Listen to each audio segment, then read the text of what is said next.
రచ్చగా రచ్చనే మాట్లాడుకోవాలి.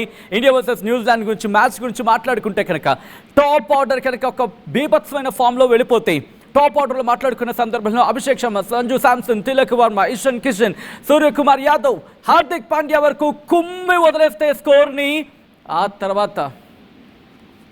తర్వాత అప్పుడుంటుంది మ్యాచ్, మామూలుగా ఉండదు.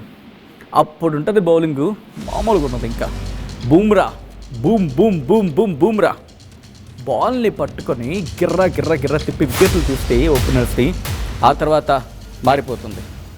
ఇంకా ఆ తర్వాత గురించి మాట్లాడుకోవాల్సిన సందర్భం గురించి చెప్పుకుంటే కనుక ఇక అక్కడి నుంచి మాట్లాడుకుంటే ఆ తర్వాత వచ్చి అర్షదీప్, హార్దిక్ పాండ్యా, వరుణ్ చక్రవర్తి, అక్షర్ పటేల్, శివన్ దూబే అందరూ తలోక చెయ్యేసి మ్యాచ్ని ఫినిష్ చేసేస్తే బిందాస్గా అయిపోతుందా. కాటేరమ్మ కొడుకులు రంగంలోకి దిగారు. ఇంకా ఆట తడదడై అండ్ మీరే పడుకుంటా అని చెప్పి కామెంట్ చేసే ప్రయత్నం చేయండి. అండ్ ఇన్నింగ్స్ అయితే మాత్రం ప్రారంభమైంది.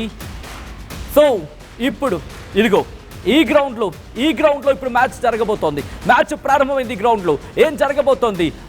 వణుకు మామూలుగా ఉండకూడదు, వణికించేయాలా న్యూజిలాండ్. ఇక మ్యాచ్ అంటే న్యూజిలాండ్ ఇంకోసారి భారత్తో ఫైనల్ అంటే గసగసలు ఆడిపోవాలా.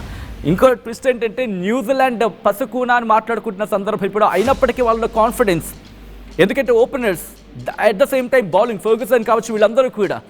అండ్ శాంట్నర్ మామూలుగా లేడు, కెప్టెన్గా చాలా కాన్ఫిడెంట్గా ఉన్నాడు. అండ్ వాళ్ళకి ఈసారి ఎలాగైనా కొట్టాలని చెప్పి కసితో ఉన్నారు. ఆ కసి ఈరోజు వాళ్ళని ఫైనల్ వరకు తీసుకొచ్చింది. మరి ఈ పిచ్లో ఏం జరగబోతోంది, ఏం జరిగే అవకాశం ఉంది, డీటెయిల్గా మాట్లాడుకోబోతున్నాం. అండ్ ఎవ్రీ అప్డేట్ని RTV flash news and big breaking న్యూస్గా మీ ముందుకు అందించబోతోంది.